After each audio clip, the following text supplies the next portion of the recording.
Olá, sejam bem-vindos a mais uma edição do Planetário Café, um bate-papo descontraído sobre assuntos diversos ligados à astronomia, educação, museus. E sempre nós trazemos aqui os astrônomos do Planetário para conversar com um convidado especial. Conosco hoje, dos astrônomos do Planetário, nós temos o Jorge Marcelino, temos o Paulo Pereira e o nosso convidado especial é o Cristóvão Jacques. Cristóvão é meu colega já de um bom tempo, conheci ele no ENASH, né? Então é muito bom convidá-lo. Né? Nosso convidado de hoje iniciou sua paixão na astronomia aos 13 anos, observando os planetas Vênus, Saturno e a Lua. Em seguida, entrou para o CEAMIG, que é o Centro de Estudo Astronômicos de Minas Gerais, onde aos 18 anos foi presidente por durante 10 anos, dando início à construção do Observatório da Serra da Piedade. Graduado em engenharia e posteriormente em física, deixou a ideia de pós-graduação em astrofísica para seguir sua carreira de engenheiro. Foi mais esperto que a gente. A partir de 1999, foca em sua pesquisa em asteroides, descobrindo 13 deles no cinturão principal.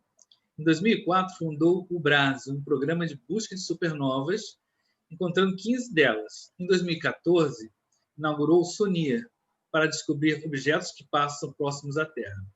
Até o momento, descobriu 33 objetos próximos, 9 cometas e mais de 30 asteroides do cinturão principal.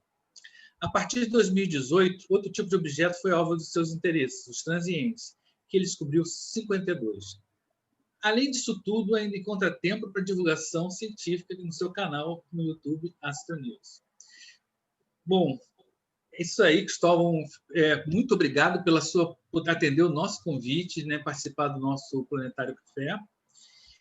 Conta um pouquinho para a gente sobre a sua trajetória pessoal com a astronomia, com as suas palavras, aproveitando, e diga para a gente o significado um pouquinho dessas siglas que pontuam a sua trajetória, CEAMIG, SONIA, BRAS. E se eu pronunciei errado, por favor, me corrija. Bem, pessoal, primeiramente, um prazer estar aqui. Obrigado aí pelo convite para a gente bater esse bate-papo aí sobre astronomia, que é sempre gostoso e interessante, né? Um olá para o meu amigo Jorge Marcelino, que eu não via há muito tempo, o Paulo Pereira, e o mais antigo que eu conheço ainda é o Naelton, né? Que acho que é desde 99, né? Quando a gente se conheceu pela primeira vez, pelo menos trocou algumas mensagens na lista Urânia, que depois surgiu o ENAST, e por aí vai. Bem, como eu disse aí na minha biografia, eu comecei com 13 anos e assim, o que me atraiu bastante era observar o planeta Vênus, né? E aí eu comprei uma pequena luneta, e essa pequena luneta ela foi meu primeiro telescópio, e na época também a gente não tinha livros, né, de astronomia para a gente, pelo menos, começar alguma coisa, né, porque não tinha internet, 1970 alguma coisa, né? Então, vocês veem que eu já sou mais antigozinho, né? E aí a gente não tinha nada para seguir, então a gente tinha que se virar com o que tinha nas livrarias. Então, meu primeiro livro, por exemplo, foi um livro em espanhol, não tinha muitos livros em português. O único livro depois que eu encontrei foi o livro do Atlas Celeste do Mourão. Depois que eu encontrei esse Atlas Celeste do Mourão numa livraria, eu quase pirei, né? Eu fiquei 2 dias para ler o livro de cabo a rabo, e foi realmente um primeiro contato aí de observar o céu. Aliás, eu até minto, o meu primeiro contato a observar o céu foi por volta aí de 7 anos de idade, 7 ou 8 anos de idade, quando eu observei o cometa Bennet, em 1970. Mas eu não tinha assim, nenhum interesse em astronomia, não tinha, sei lá, 8 anos de idade, na época aí da Copa do Mundo, e eu lembro muito bem desse cometa, foi talvez o cometa mais bonito que eu observei, é o núcleo, uma cauda bem bonita. Quem tiver na internet, depois procura aí o cometa Bennet, em 1970.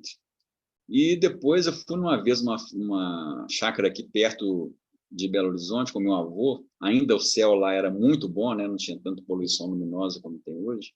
Eu lembro claramente, obviamente na época eu não sabia o que era, mas eu lembro que era o núcleo galáctico, né, na constelação de Sagitário e do Escorpião, exatamente em cima da nossa cabeça, e passou um meteoro na hora, né? Para mim, eu até pensei que fosse um objeto aí não identificado, né? Porque eu não tinha noção nenhuma, com 8 anos, né? Então, esses foram os meus primeiros contatos com astronomia. E depois, em 75, 76, a gente começou a mesma astronomia, e eu entrei para o CEAMIG, e depois de alguns anos eu fui eleito presidente, com 18 anos, ainda muito novinho, né, muito inexperiente. Obviamente, muitas besteiras foram feitas por falta de experiência, mas vontade da astronomia era o que não faltava. E aí a gente começou a construir o observatório aí da Serra da Piedade do CEAMIG. A gente ganhou um terreno. Nós tínhamos lá um tato na Serra da Piedade, que era lá em cima tem uma capela, tem uma estrutura da igreja, né, aqui de Belo Horizonte, lá em cima. E a Serra da Piedade ela fica aproximadamente a 50 quilômetros de Belo Horizonte, e na época ainda tinha um céu muito bom, ainda hoje tem razoável, né, mas já piorou bastante. E lá foi instalado o primeiro observatório, vamos dizer assim, mais profissional aqui do Brasil, que é o Observatório da Serra da Piedade, ligado ao FMG, né? E esse observatório tinha um telescópio, tem um telescópio Zeiss, né, de 60 centímetros, e esse chamado Frei Rosário, ele conseguiu para a gente um terreno lá na Serra da Piedade, um pouco mais baixo, um local um pouco mais baixo. A Serra da Piedade ela vai até 1.800 metros de altura. E esse terreno era mais ou menos a 1.500 metros de altura, só que ele ficava numa situação melhor, porque o nevoeiro ele chegava primeiro no observatório lá da UFMG, e depois de muito tempo, se chegasse, ele chegaria no local onde nós construímos o observatório. E o CEAMIG, que é o Centro de Estudos Astronômicos de Minas Gerais, ele então, ganhou esse terreno em comodato, e a gente não tinha dinheiro nenhum para construir esse observatório. Então, começamos a fazer uma campanha de arrecadação de fundos, arrecadação de materiais. Então, assim, o observatório ele ficou até meio Frankenstein, né? Porque um doou uma porta usada da casa dele, o outro doou uma janela usada da casa dele. Nós compramos... A primeira vez que nós fomos nesse terreno, deu vontade de eu correr, né? Porque era um terreno assim, totalmente bem inacessível, porque tinha pedras no meio, tinha pedras gigantes. Quem conhece a Serra da Piedade sabe, lá tem um lugar muito... que tem até uma mineração por perto. E a gente começou a fazer fundação, nós mesmos, na mão lá, fazendo no minério. Você pensa em fazer uma fundação no minério na mão, né? Então, é realmente um negócio de maluco. Aí depois nós arrumamos um dinheiro, contratamos uns pedreiros e concluímos a primeira parte da construção. Depois de mais alguns anos, eu saí da presidência, depois eu voltei para o CEAMIG, e aí nós tínhamos um meteorito, chamado meteorito de Bitira, que o CEAMIG tinha. Esse meteorito ele foi vendido e o dinheiro foi usado para concluir esse observatório na Serra da Piedade, além de adquirir os telescópios, né? Nós adquirimos um NIR de 12 polegadas, LX200, e uma câmera CCD chamada ST7.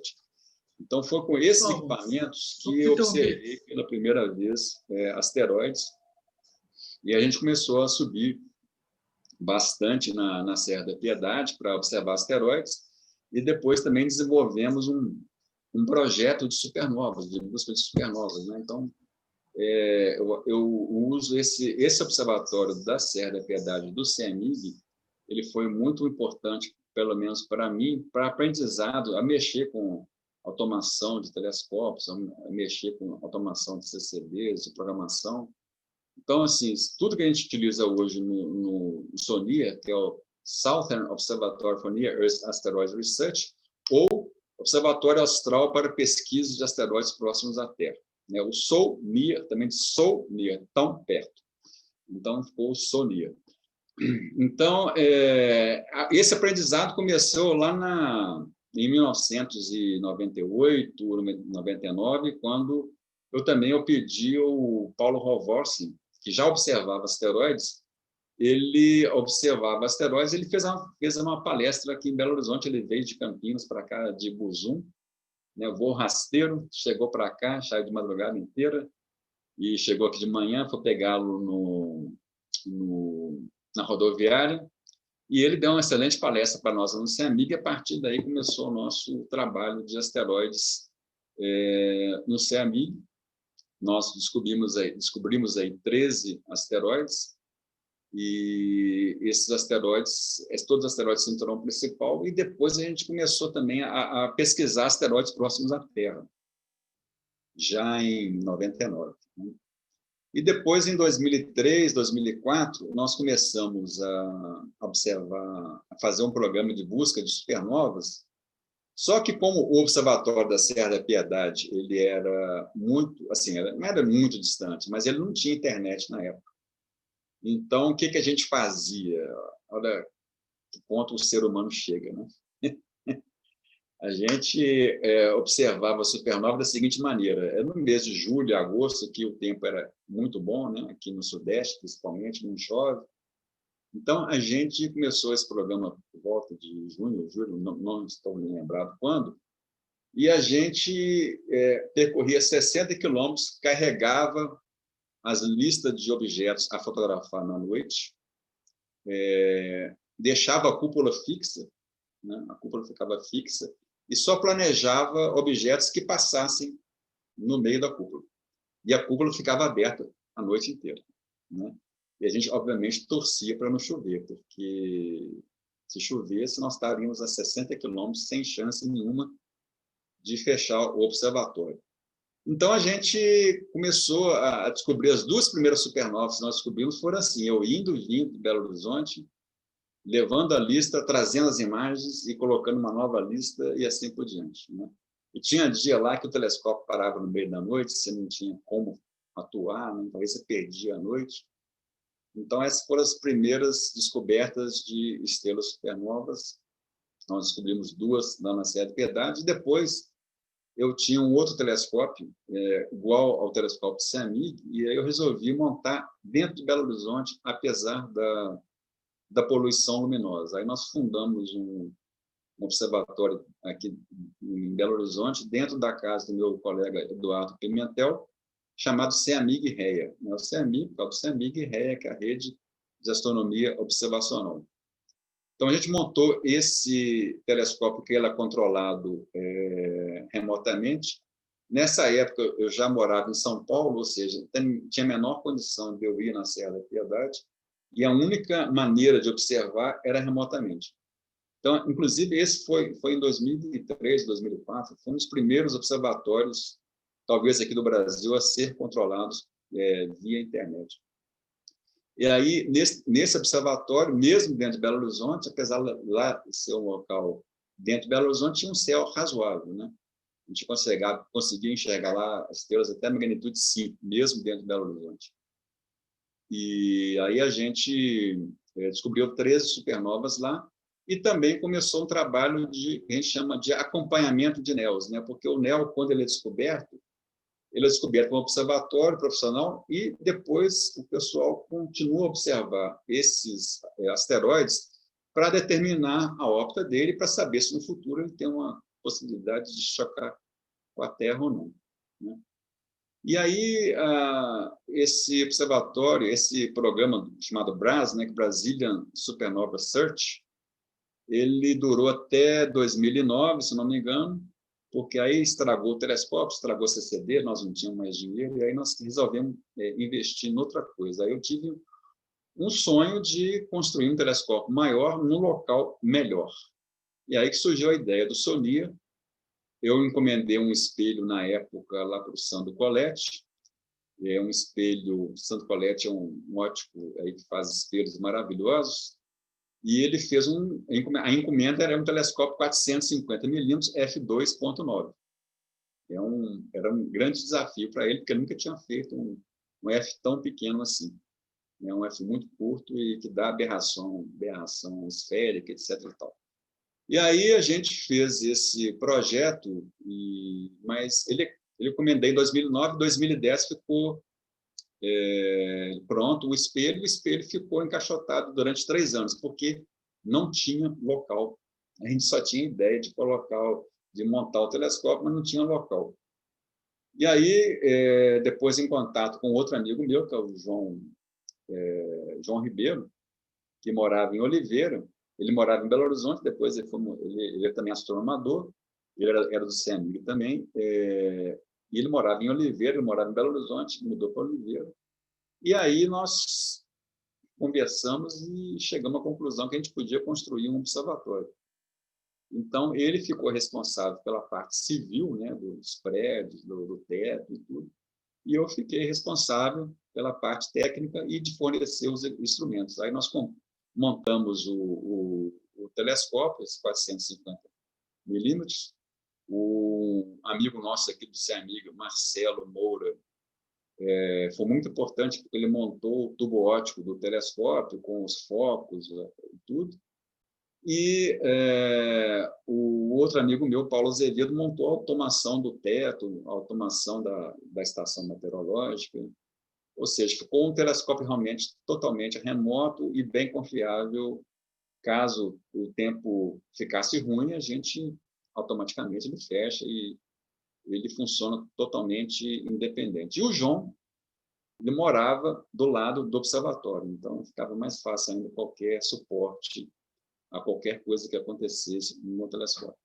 Aí nós inauguramos isso a partir de 2014 e eu chamei também o Eduardo Pimentel, que era o meu amigo lá do CEMIG REA, e aí nós montamos esse trio aí para todas as noites analisar as imagens, e o objetivo nosso era descobrir asteroides que passavam perto da Terra aqui no Hemisfério Sul, já que no Hemisfério Sul não tinha nenhum programa de survey. Tinha até um na Austrália, mas ele funcionou até julho de 2013, porque a NASA cortou dinheiro. E aí nós começamos em 2014, e aí, logo no primeiro mês de funcionamento, nós descobrimos o primeiro cometa, que foi o cometa 2014 A4, o Solir. Então, assim, resumindo, essa foi a minha história. Legal, bacana escutar esse teu relato.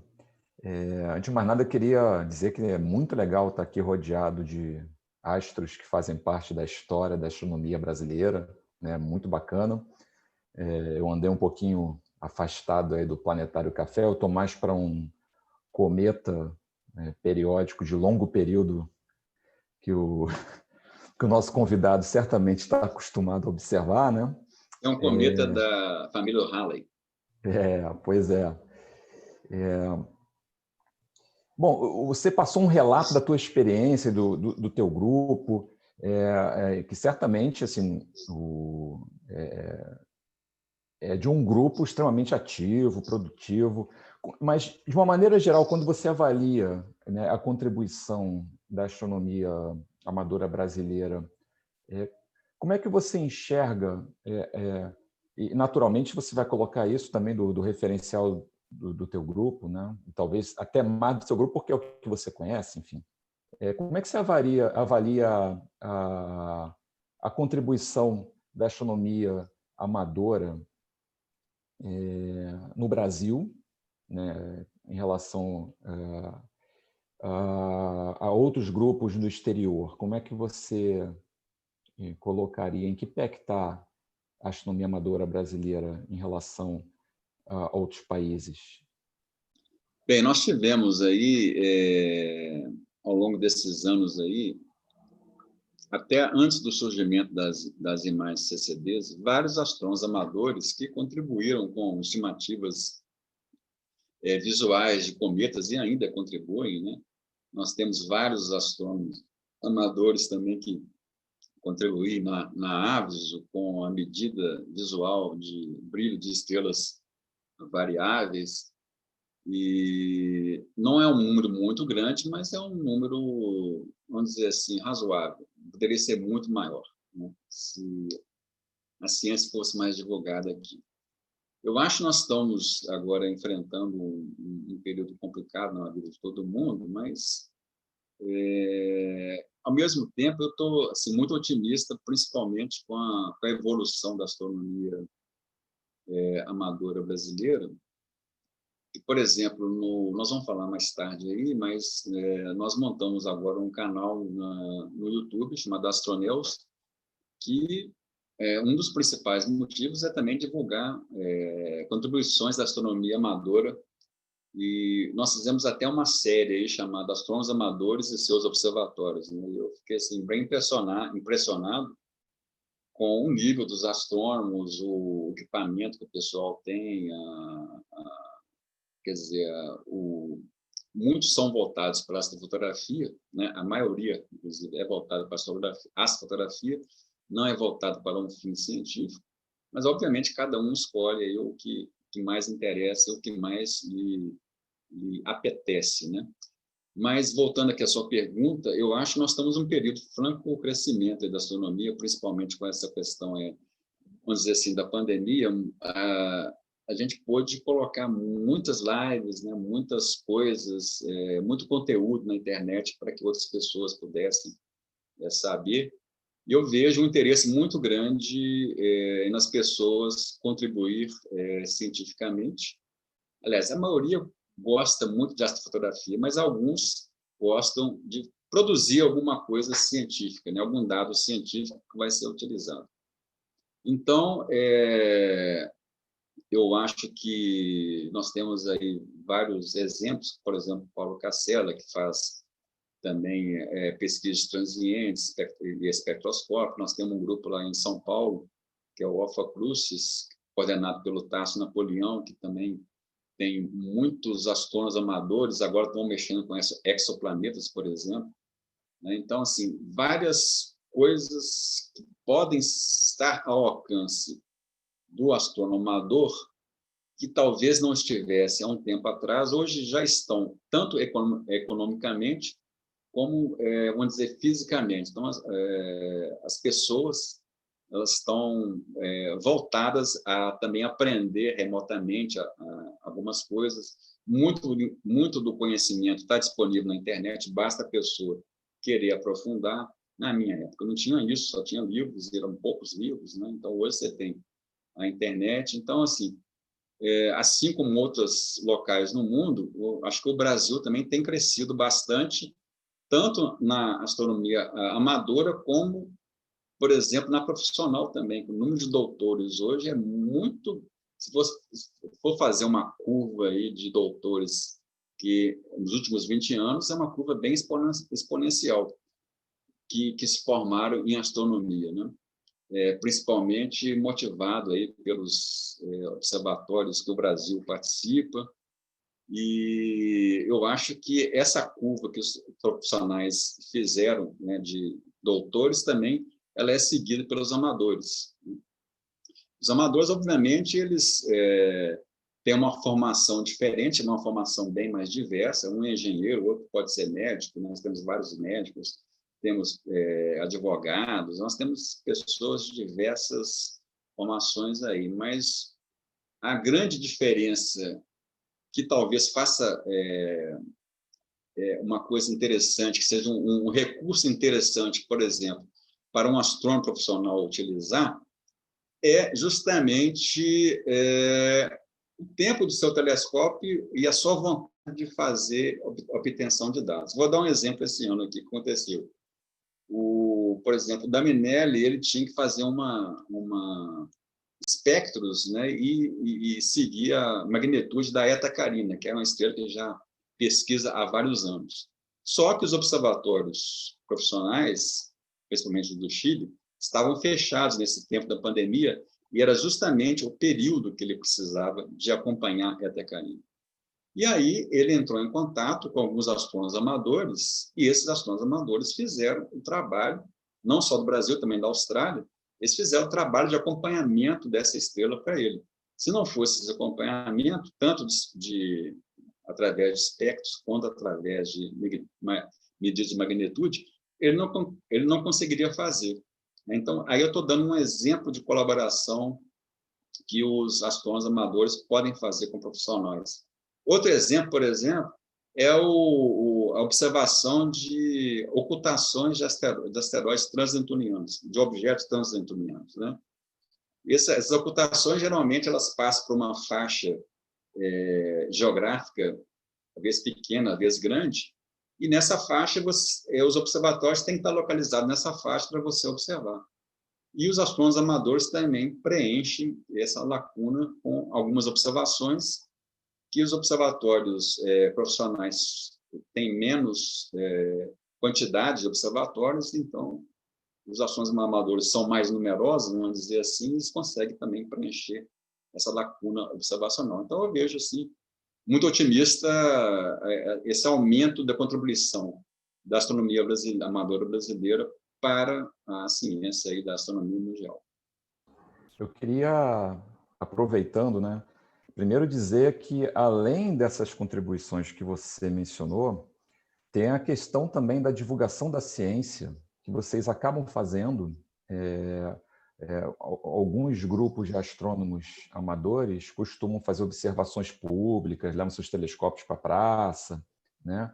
E, muito provavelmente, como isso já acontece há algum tempo, vocês também têm uma contribuição, né? Com certeza vocês contribuíram para que essa curva que você mencionou atualmente, né, exponencial de formação de doutores, muito provavelmente algumas pessoas acabaram indo para a área em função dessa experiência, ou se não foram, desenvolveram um gosto também pela ciência de maneira geral, né, pela atividade científica, né? Enfim. E também queria só complementar, né, porque tem, eventualmente, né, algumas pessoas que estão nos assistindo não sabem, o Augusto Daminelli é um pesquisador, né, astrofísico da USP, né, Universidade de São Paulo, que fez observações sobre a Eta Carina e ele se tornou conhecido internacionalmente em função dessas observações. Então, essa informação adicional é mais para corroborar, inclusive, a questão, né, que você me falou sobre a parceria com instituições de pesquisa. Dá mais peso ainda para o que você acabou de nos passar e passar para o público também que está nos assistindo. Uhum. Por exemplo, vou dar mais um exemplo. Ano passado, nós descobrimos um asteroide no SONI chamado 2019 OK. Esse asteroide ele passou a menos de 70 mil quilômetros da Terra e ele tinha mais ou menos o tamanho do, vamos dizer assim, o Maracanã, vamos dizer assim. E isso aí foi muito falado na mídia mundial, principalmente o pessoal adora espetar a NASA de vez em quando, né? Fala, tá vendo? É o asteroide que a NASA perdeu, o asteroide não sei o quê. Esse realmente foi um asteroide que foi descoberto um dia antes dele passar a menos de 70 mil quilômetros da Terra.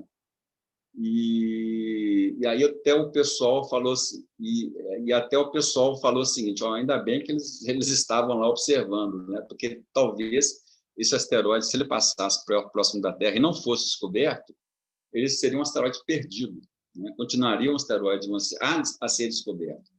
Então, ele foi descoberto e até o pessoal da NASA, os observatórios que fazem busca de asteroides próximos da Terra, né, que a NASA ela financia alguns asteroides, alguns observatórios americanos, né, para esse tipo de pesquisa, eles até mudaram alguns procedimentos internos, tanto de procedimentos operacionais como procedimentos de software, de filtro de software, por causa desse asteroide. Então, são contribuições feitas por astrônomos amadores.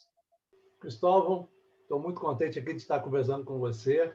Você foi um dos primeiros que a gente pensou aqui e agora deu essa oportunidade, né, de poder falar. E eu já te conheço há bastante tempo, né? Eu tinha até cabelo nessa época, entendeu? Agora eu não tenho mais. Mas... Eu acho que isso é uma lenda, hein, Jorge? Talvez. Mas, assim, a gente sabe, acho que Eclipse Natal também, a gente esteve junto lá em 2006. Foi muito legal, a gente se conhece há bastante tempo. Eu queria que você falasse para o nosso público Como é que você faz essas observações? Um pouco da técnica, sabe? Um pouco assim, o blinking, usa um determinado telescópio durante tanto tempo, observo tantas galáxias para determinar, porque supernovas é uma coisa dificílima, né? Então, como é que você faz essas observações e quais são as dificuldades de encontrar esses objetos? Porque as pessoas escutam, falam assim, não, eles encontraram 13 cometas, não sei quanto, acham que isso é relativamente fácil. E a gente sabe que é um trabalho muito duro, muito grande que vocês fazem. Tá? Então, se você pudesse dar uma pincelada para descrever isso para a gente, seria muito legal. Tá. Primeiramente, um abraço ao Jorge Marcelino. Acho que a última vez nós nos vimos foi no Enache aí do Rio, né? Alguns anos atrás, poucos anos atrás. Bem, em relação ao, vamos dizer assim, processo de observação de asteroides ou de galáxias para descobrir supernova, né? A gente usa uma técnica, a gente programa Bem, no caso de asteroides, nós temos aí grandes concorrentes no hemisfério norte, que são esses surveys americanos financiados pela NASA, que basicamente eles cobrem grande parte do céu até um certo limite aqui do hemisfério sul, né? Porque eles estão instalados no hemisfério norte, um está instalado no Havaí, os dois estão instalados no Havaí, o outro está instalado no Arizona, e tem mais outros observatórios espalhados aqui no hemisfério norte.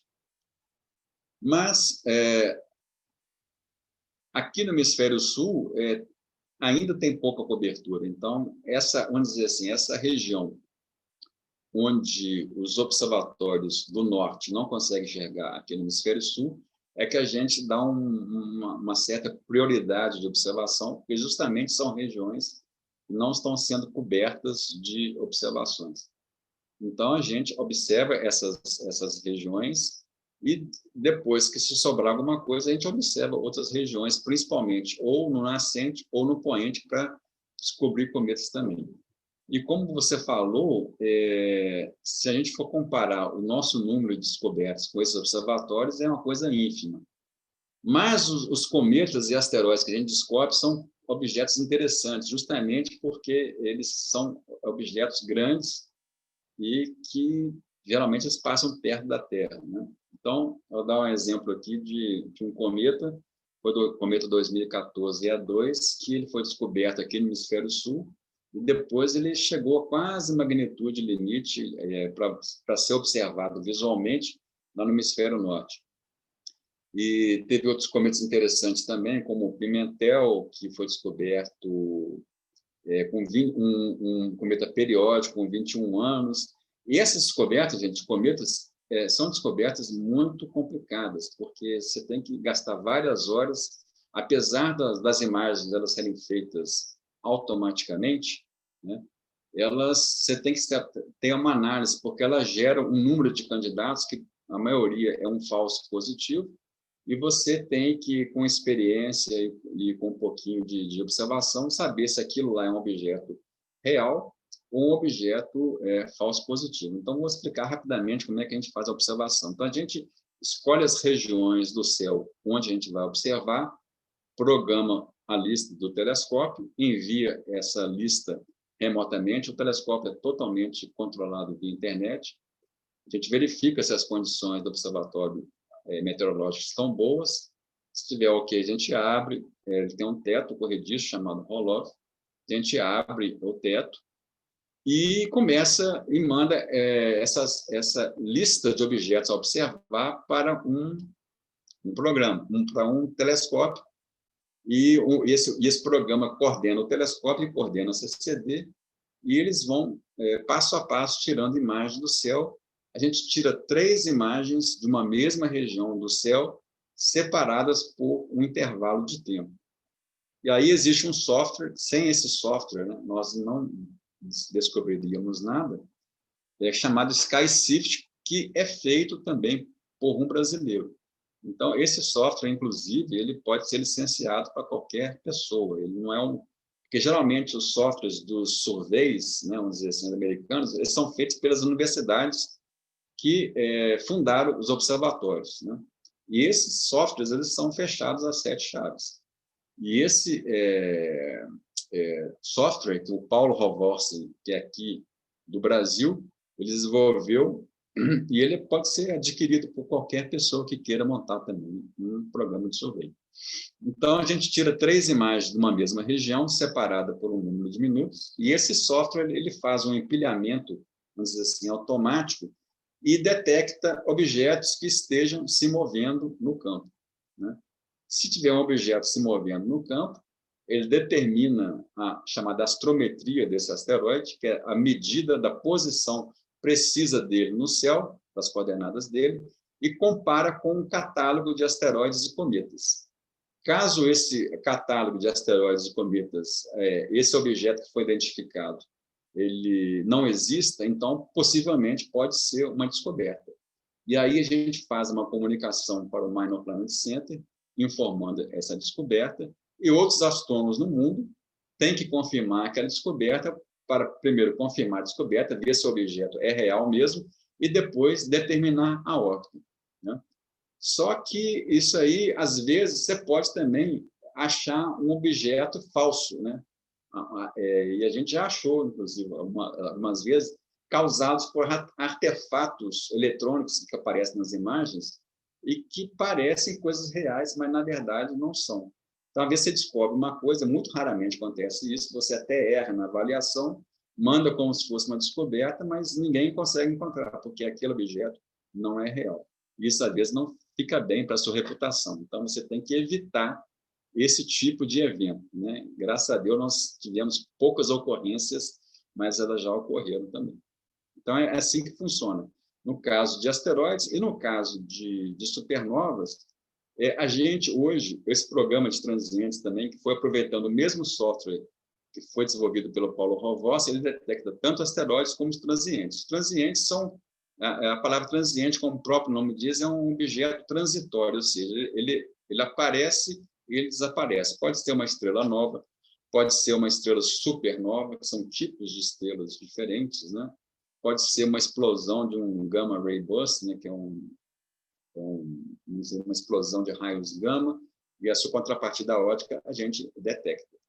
Então, nesse caso, vamos dizer assim, o modelo é diferente. O modelo não é detectar objetos que estão andando.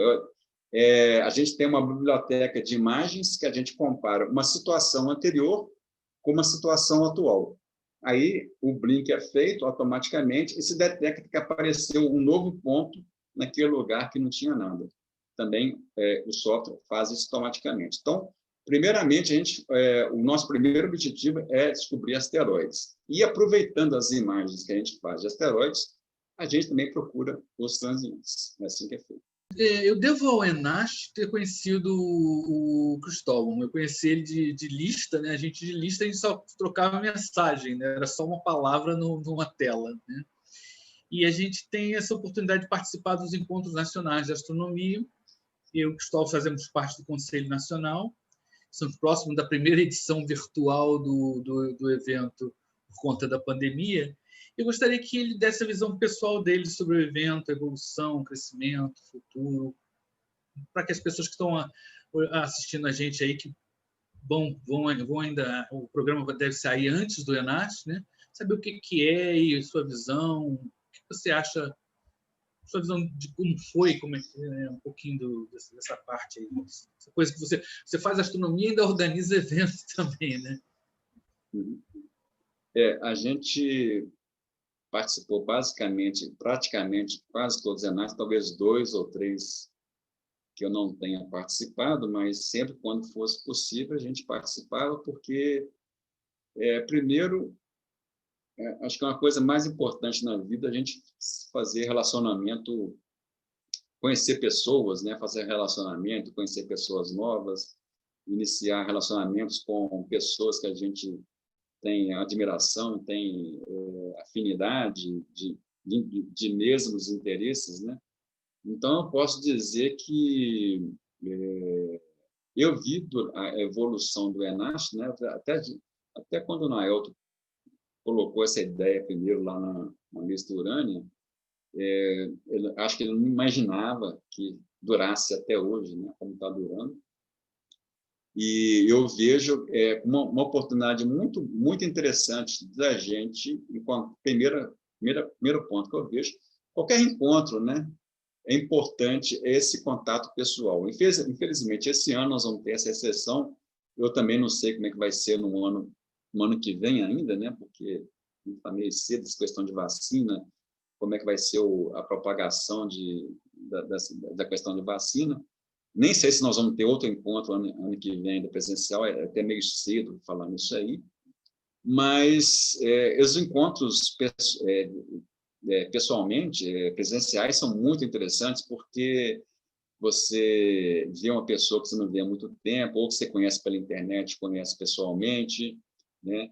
E às vezes você tem um interesse que é igual ao dele, ele tem mais experiência, então ele começa a te apoiar também naquele seu projeto observacional.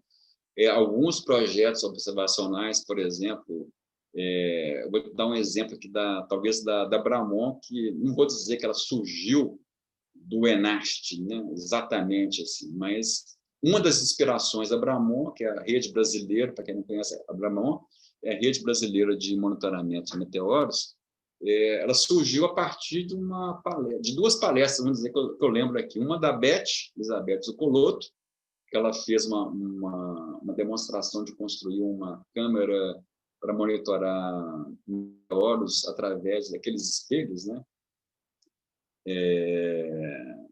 Esqueci o nome, convexos, né? E côncavos. E outra palestra do André, esqueci o nome dele, o André lá do CASP, lá de São Paulo, também sobre meteoros, que ele montou também uma estação. E a gente também, nessas duas palestras, eu participei, quer dizer, não, mais da Beth como ouvinte e do André como também colaborador com ele. A gente quis montar uma rede de observação de fireballs, na época, né, de meteoros muito brilhantes, mas o negócio não foi para frente, mas a sementinha ela ficou plantada em algumas pessoas que assistiram essa palestra. E ela foi o ponto, talvez, inicial para... Estou dando um exemplo aqui da Bramon, mas podem ter ocorrido outras iniciativas que surgiram do ENAST, né? Então, o ENAST ele é importante para as pessoas se conhecerem, para elas definir até talvez campos de atuação, para elas melhorarem alguma coisa que elas desejam melhorar. Ou seja, o ENAST realmente, eu acho que ele mudou bastante a questão da astronomia amadora no Brasil, porque todo mundo quer participar do ENAST, né? Muitas vezes as pessoas não têm condição, porque não têm condição de viajar, ou não tem uma condição financeira ou de tempo para viajar. E com essa edição agora do ENAST virtual, ninguém vai ter desculpa de não assistir pelo menos as palestras em casa, tranquilamente em casa, né? Mas a ideia do conselho, obviamente, não é tornar isso aí uma realidade, é apenas uma exceção, porque a questão presencial ela é muito importante para a relação das pessoas, né? Para a gente sair também num bar, tomar todas e se divertir também, e assim o ENAST também é uma diversão também, né? Você encontrar as pessoas que você gosta, que falam na sua língua, vamos dizer assim.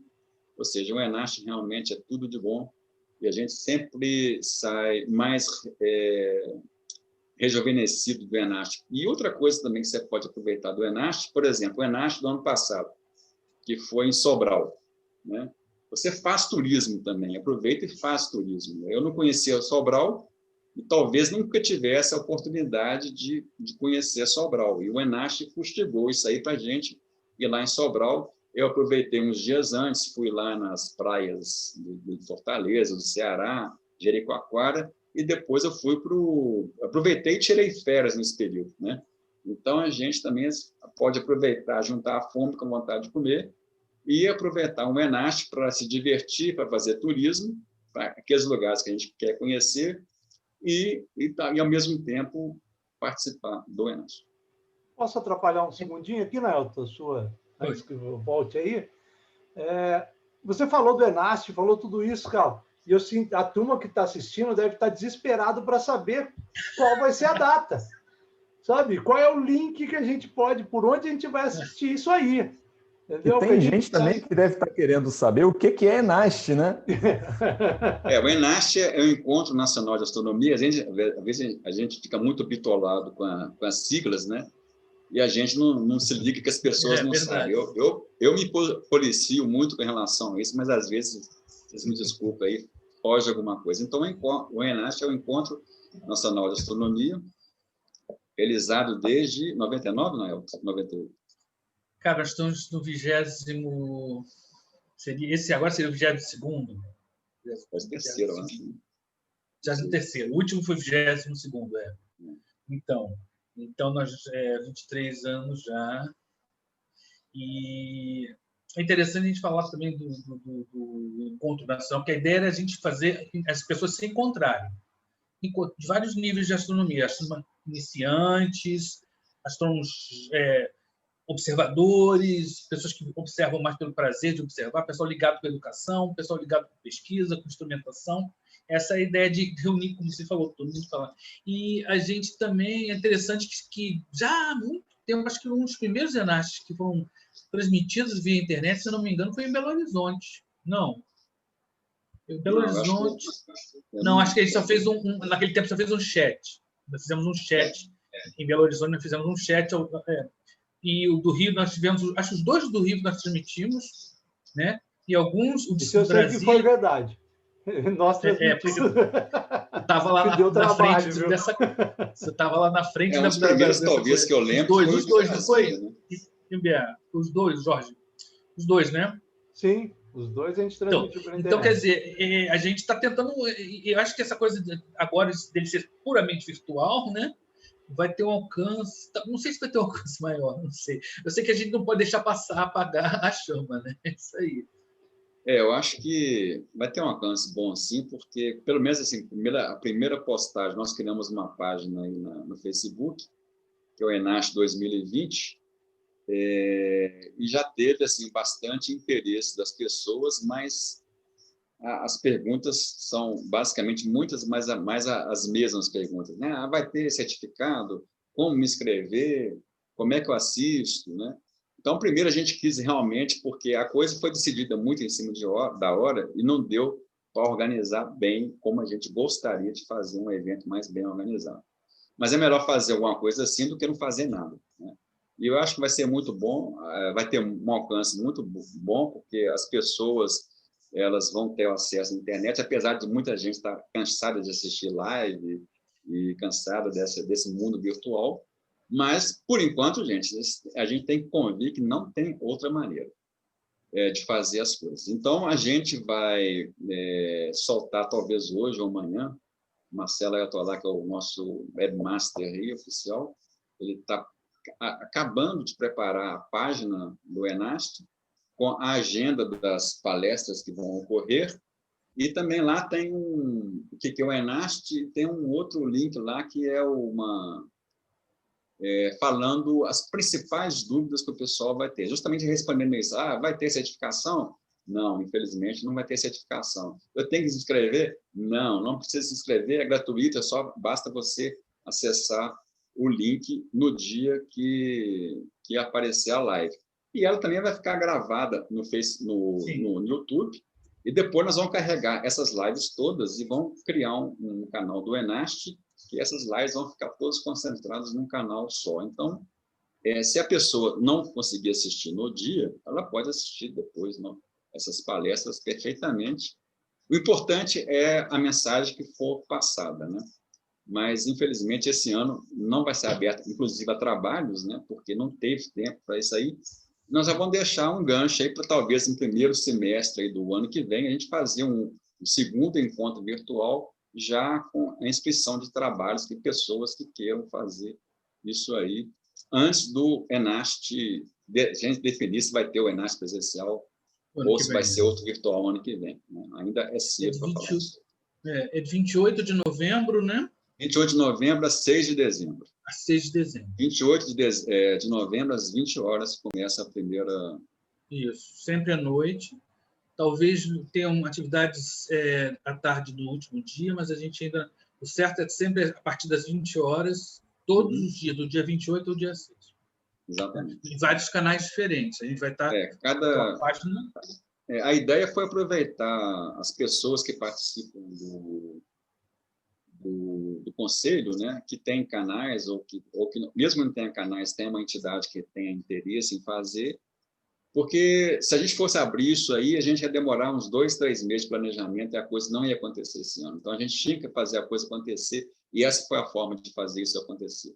Ano que vem, a gente faz um segundo encontro para complementar esse com trabalhos, aí o pessoal pode divulgar o seu clube de astronomia, ou seja, vai ser uma coisa mais ampla. Mas este agora não deu, porque não deu tempo de fazer isso aí, porque a ideia surgiu muito em cima da hora e não deu tempo da gente se organizar para fazer uma coisa melhor.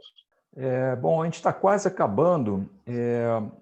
Eu queria conversar com você brevemente sobre um aspecto interessante do seu trabalho, que eu já chamei a atenção, que os astrônomos amadores também se envolvem com a divulgação da ciência, né, com a promoção da ciência. Eu queria que você falasse um pouco mais sobre esse canal do YouTube que vocês criaram. Se não me engano, foi no primeiro semestre desse ano, né? Fala para a gente um pouquinho mais sobre esse canal, por favor. Tá. É até bom, Paulo, você relembrar isso aí, porque acho também um papel importante dos astrônomos amadores, que eu acho que ficou muito evidente no Ano Internacional da Astronomia, em 2009. Né? Eu acho que os amadores tiveram assim, participação fundamental na divulgação do Ano da Astronomia 2009, e às vezes eu nem gosto de chamar assim, astrônomo profissional, astrônomo amador, é astrônomo, né? De uma forma geral, que participaram em 2009, eu acho que teve um alcance muito grande no Brasil e no mundo. Foi um evento assim, realmente memorável e que nos mostrou... Eu acho que a gente tem um produto na nossa mão muito interessante, que é a astronomia. Eu acho que dificilmente uma pessoa não gosta da astronomia ou não tem algum interesse em aprender alguma coisa ou ver um objeto, pelo menos a Lua. Eu acho que assim, tem algumas coisas que a gente não pode deixar de fazer antes de morrer. Uma delas é observar a Lua, Saturno, Urano, e Netuno e Saturno, principalmente Júpiter, né, num telescópio. Então, se você está me ouvindo agora aí, nunca observou um desses planetas, né, quando a pandemia acabar, ou às vezes você vai querer comprar um telescópio também, compra um telescópio e começa a observar. Mas, enfim, então, o canal Astronews, ele surgiu a ideia em fevereiro desse ano, que a gente começou, até antes da pandemia, a gente nem sabia que ia acontecer, isso que aconteceu, em fevereiro. E aí a gente começou, eu, a minha esposa Alcione, que também é astrônoma amadora, e a minha irmã Alexia Large, que também é astrônoma amadora, a gente decidiu montar esse canal com esse nome Astronews, astro por causa da astronomia, obviamente, e Neos por causa de Near Earth Objects, ou objetos próximos da Terra, que é o trabalho que eu sou mais voltado a fazer cientificamente. Então, a gente criou esse canal Astronews para fazer divulgação, principalmente da astronomia, e principalmente focando o público da astronomia amadora, tanto dando dicas para astrônomos amadores que estão começando, ou também, às vezes, inspirar pessoas que estão aqui naquela dúvida se vão se tornar um astrônomo ou não, para dar um passo à frente e ele se tornar um astrônomo amador ou profissional, quem sabe, né? Então, a ideia nossa, a gente tem feito, começou com lives e com essa série até astronomia, astrônomos amadores e seus observatórios, que fez muito sucesso aí, que as pessoas começaram a se conhecer, né? Tem muita gente que a gente trouxe aqui para o canal e que muita gente não conhecia os observatórios que eles tinham, os equipamentos que eles tinham, as imagens que eles faziam, o trabalho que eles faziam. Então, o canal também procurou, nesse primeiro momento, divulgar o trabalho desses astrônomos amadores. E depois a gente continuou fazendo outras lives, chamando vários astrônomos ou várias pessoas, não só focadas na questão da pesquisa ou da divulgação, mas também A gente tem uma série agora, Astronomia e Educação, que a Alcione ela coordena toda quinta-feira, às 20h30. A gente tem uma live focada em astronomia e educação, trazendo sempre algum educador, alguma pessoa voltada na área de educação para divulgar isso aí. Na verdade, o que eu estou fazendo com a Astronews é o que a NASP está fazendo, né? São as 3 áreas, né? Educação, que é astrofotografia, ATM e pesquisa, né? Então, a gente procurou fazer uma ENAST virtual aí ao longo do tempo pelo Astronews, sem querer, né? Mas, na verdade, no fundo, é isso aí. A gente procura divulgar educação, procura divulgar divulgação da astronomia, procura divulgar para os astronomadores, técnicos de ATMs, que ATMs são pessoas que fazem os seus próprios telescópios, para quem não conhece a sigla. Também astrofotografia, a gente aborda bastante, e também a área de pesquisas, né? E aí eu criei um programa que vai às segundas, quartas e sextas, chamado Resenha Astronews, sempre às 17 horas, onde a gente traz o céu daquela noite, com alguns fenômenos relativos àquela noite, alguma conjunção da Lua com algum planeta, as luas de Júpiter, se algum asteroide ou cometa pode ser observado naquela noite. Então, essa resenha Astronews, ela procura trazer um pouco mais do dia a dia da astronomia para as pessoas conhecerem, e a gente fala das questões de fenômenos astronômicos daquela noite. A gente traz também algumas últimas notícias da astronomia mais interessantes, né? Ou alguma dica astronômica. Hoje, por exemplo, eu mostrei lá para o pessoal como configurar a sua câmera fotográfica e a sua lente fotográfica no estelário, para a pessoa fazer um planejamento, por exemplo, de como tirar uma foto no céu. Então, esse é um exemplo de coisas, de dicas também que a gente traz nessa resenha Astronews, né? O Estelário, para quem não conhece, também é um programa, um software gratuito, quer dizer, que você baixa da internet e qualquer um pode utilizar e pode fazer simulação do céu para o seu local de observação.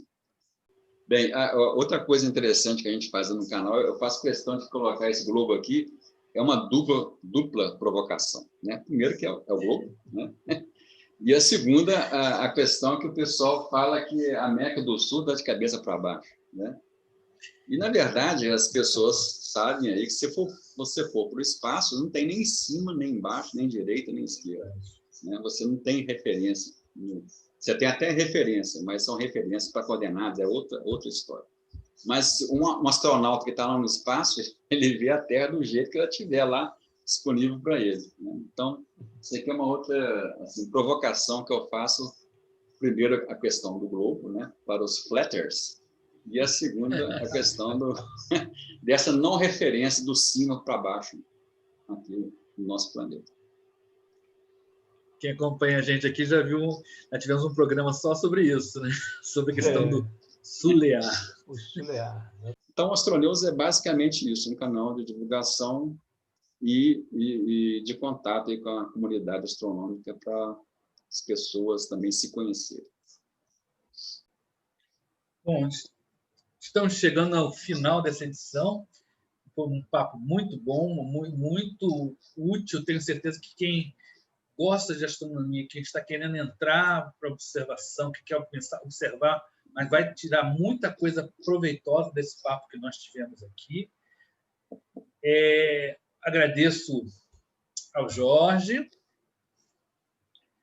Paulo e ao Cristóvão, principalmente. Muito obrigado, Cristóvão, por ter vindo participar, brilhantar o nosso Planetário Café, que é um programa gravado, né? Não é live, né? As pessoas me perguntam, é live? Não é gravado. E nós estreamos ele a cada 15 dias, sempre numa quinta-feira, a partir das 20 horas. Tá?